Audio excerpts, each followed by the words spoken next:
Bonsoir à tous. Alors je voudrais faire aussi un petit commentaire. Quand je vois qu'on a déjà deux trois candidats qui veulent se présenter aux élections présidentielles, bientôt d'autres, moi je voudrais lancer un message à ces gens-là. Je me demande si vous vous foutez pas de la gueule de tous les citoyens français. Écoutez, c'est simple. Quand on a eu la chance d'être président, ministre et ainsi de suite, donc occuper des places les plus importantes en France, avoir de l'ancienneté dans la politique, parce qu'on est en France quand même à avoir des gens qui ont 35, 40 ans de carrière politique, du jamais vu dans les autres pays, et à chaque programme électoral, que ce soit les cantonales, les législatives, les présidentielles, ces messieurs, à chaque fois, ils nous sortent le même discours. J'ai des idées pour relancer l'économie, j'ai des idées pour apporter un plus pour les conditions des Français, et ainsi de suite, du blablabla et du blablabla. Sinon, ça serait vrai. Avec toute l'expérience, le CV que vous avez, la France n'est pas dans la misère comme aujourd'hui. On devrait vivre tous correctement bien. On ne devrait plus être dans la rue à se manifester pour ci et pour ça. Alors, quand on voit qu'aujourd'hui, vous avez le culot de vous présenter, c'est là qu'on voit que la place, elle est bonne, il y a du fric à se faire, et c'est que votre intérêt, c'est pas l'intérêt du français. Parce que sur les autres pays, messieurs, vous savez regarder et dénigrer les ouvriers en disant, dans les autres pays, ils travaillent 40 heures, voire plus, la retraite 65, 67, en France, oh, ils bossent 35 heures, c'est des feignants. Ils partent à 60 ans, c'est des feignants. Et puis quoi encore? Revoir le code du travail. Revoir le code du travail. À qui qu'on va revoir le code du travail?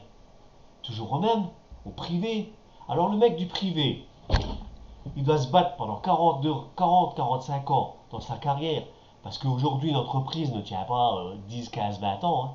Avec l'évolution, les marchés, si une entreprise a la chance de tenir 6, 7 ans, c'est bien beau. Ça veut dire que le gars, sur ses 44 ans de boulot, il va peut-être faire 6, 7 emplois. Donc différentes structures. Un coup il va être électricien, un coup il va être maçon, un coup il va être cariste, un coup il va être vendeur, un coup il va être chauffeur, un coup il va être peut-être ambulancier.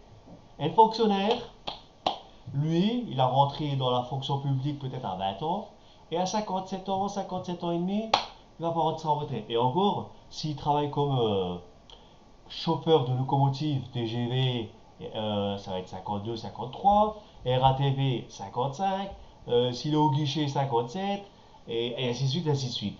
Et ces gens-là, ils ont encore un statut avec des acquis spéciaux, avec des retraites encore qui auront des bonus à la fin. Et le code du travail ne sera pas pour eux. Parce que dans la fonction publique, ne dites pas que par rapport aux gens du privé, il y a beaucoup de gens qui ont des poils dans la main parce qu'ils ont la protection sociale derrière. Et nous, le privé, on va devoir se faire chier à galérer pendant 45 ans à jongler de employeur, chômage, puis à la fin, quand on va être un jour être amené à être en retraite, on va nous dire, eh, mais monsieur, vous avez une retraite de 800 euros. Hein? Bah oui, monsieur, vous avez eu tellement de blancs, tellement d'employeurs. Regardez, vous avez bossé pendant 6 ans dans les années, on va dire, 80 pour l'entreprise Intel. Vous avez été 18 mois au chômage. Vous avez retravaillé 15 mois pour la société Intel. Vous êtes retombé au chômage 4 mois. Vous avez rebossé 6 mois. Chômage, rebossé, chômage. Ça fait qu'il y a beaucoup de blancs, beaucoup de trimestres qui ne sont pas validés.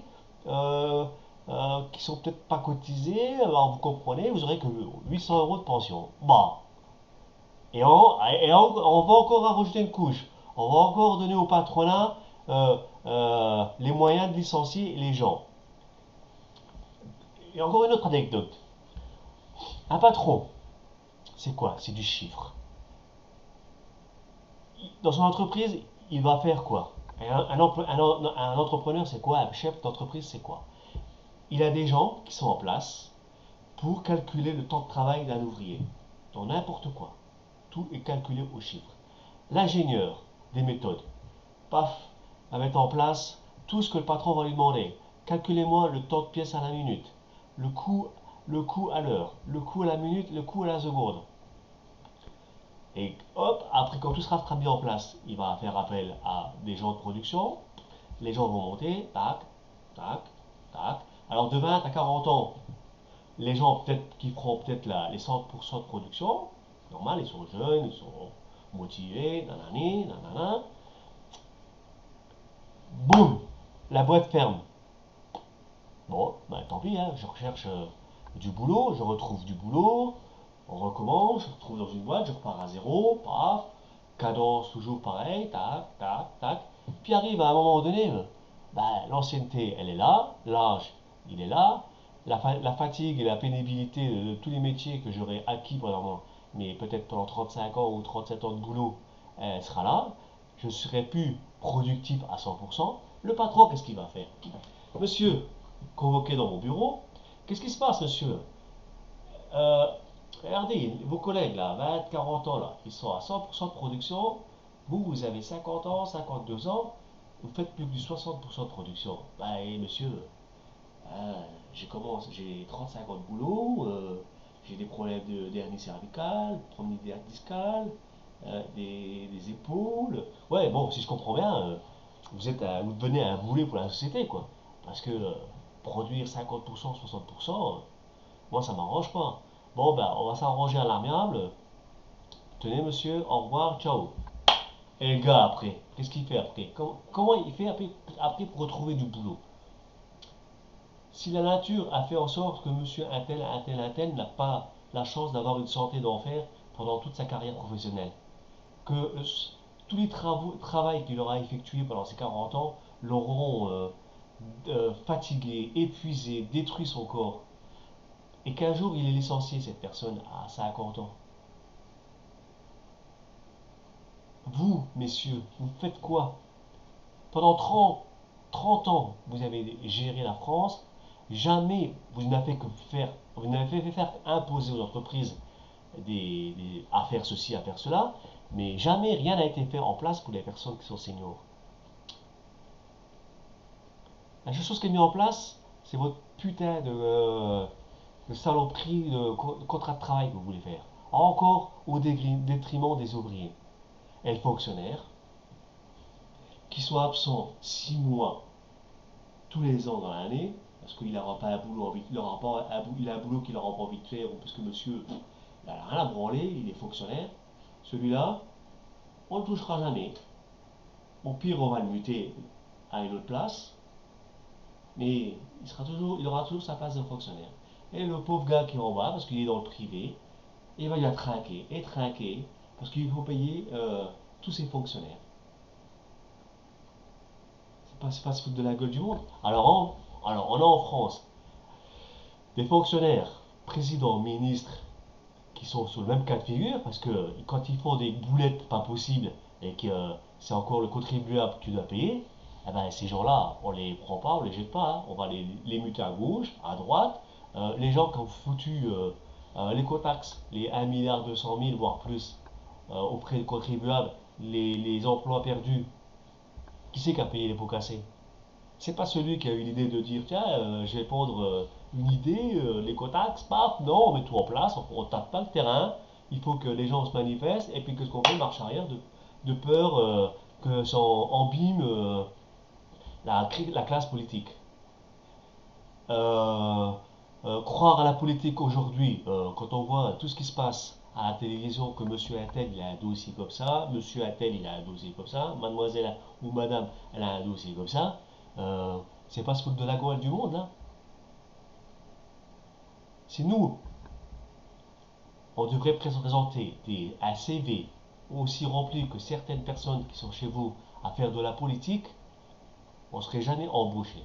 Et vous, avec toutes les magouilles que vous avez, les preuves à l'appui par les médias, vous arriverez encore à diriger la France. C'est le monde à l'envers. Le monde à l'envers. Vous savez prendre exemple sur les autres pays à dire aux Français, vous pourrez pas travailler 40 heures, 67 ans, mais quand il s'agit de prendre exemple sur les autres pays, que quand un gars il est plus réélu et qu'il retourne à la classe civile, il perd tous ses statuts, vous dénigrez pas, hein. Vous gardez vos acquis. Un gars qui est ministre, Premier ministre, il va garder toute sa vie un appartement de fonction, voiture, garde du corps, comme le président, et derrière, on va encore lui donner une bonne pension. 6 mois ou 7 mois de travail, de présence, c'est une retraite à vie. Bah, si moi j'aurais droit à 6 mois de travail, parce que j'ai travaillé pendant 6 mois chez un patron, et j'aurais droit à une retraite de ce monsieur-là, et puis au suivant et au suivant, bah là, à la fin, j'aurais pas une retraite de 800 euros, hein. J'aurais peut-être des retraites de 5-6 000, voire plus. Mais non, nous on doit travailler pour remplir les caisses pour que vous puissiez taper dedans. C'est ça la politique. On a en place des mecs qui n'ont même pas la dignité euh, euh, de dire moi, la politique, franchement, vous êtes des. Je me demande comment on fait que nous, les Français, on accepte encore des choses comme ça. Vous seriez encore un tout nouveau dans la classe politique. Tac, il a été élu parce qu'il y a des projets, il a des idées, il essaye, ça marche pas. On a encore l'excuse de dire bah, c'est un tout nouveau, il est tout jeune, il faut lui laisser se faire. Mais vous n'avez aucune excuse. Vous avez 30, 35 ans de carrière politique derrière vous. Vous avez gravi les échelons, ministre, président, et vous voulez remettre une couche parce que soi-disant aujourd'hui, avec le recul, vous avez des idées à 2 balles. C'est toujours les mêmes qui vont trinquer, ceux du privé. Et le fonctionnaire, on ne le touche même pas, de peur que ces messieurs ils mobilisent toute la France en faisant grève. Quand il s'agit de toucher hop, la RATP, les chemins de fer, bah, ils font grève, ça emmerde tout le monde. Bah, quand c'est l'EDF, coupure d'électricité et de gaz, ça emmerde tout le monde. Et quand c'est les autres, pareil. Bah, on fait comment alors? Nous, on devrait dire toujours Amen. Ben, j'espère qu'un beau jour, que, en ce moment c'est les problèmes d'agriculture, j'espère que ça va engendrer, que tout le monde se dise, mais il a raison celui qui parle là. Ça fait 30 ans qu'on a affaire à des gens qui ont de l'expérience, ça fait 30 ans qu'ils nous prennent pour des cons, et ils veulent en rajouter encore une couche. À la fin, nous, on aura quoi? Même pas de garantie et de retraite. Parce que moi, je vais donner un exemple. Quand moi, je suis rentré dans le monde du travail à 18 ans, aujourd'hui, j'en ai 54. J'ai 36 ans de boîte.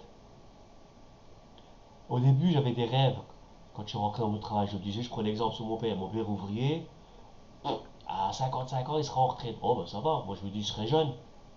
Mais avec le temps, les réformes, aujourd'hui, c'est 62 ans. Et quand je vois qu'on a amené, nous, les gens du privé, encore 5 ans de plus par rapport à nos parents, et puis que ceux qui sont encore dans la fonction publique, parce qu'ils sont là, chauffeurs de locaux, RATP, EDF, eux, ils partent de 10 à 7 ans plus tôt que nous, et avec des pensions en plus, avec des bonus, et nous, on est toujours obligé de devoir trimer, à justifier les trimestres qui seront validés ou pas validés quand on sera en âge de partir à la retraite. C'est pas se foutre de la gueule du monde, ça. On parle de faire des réformes. Ben, faites des réformes déjà à votre niveau.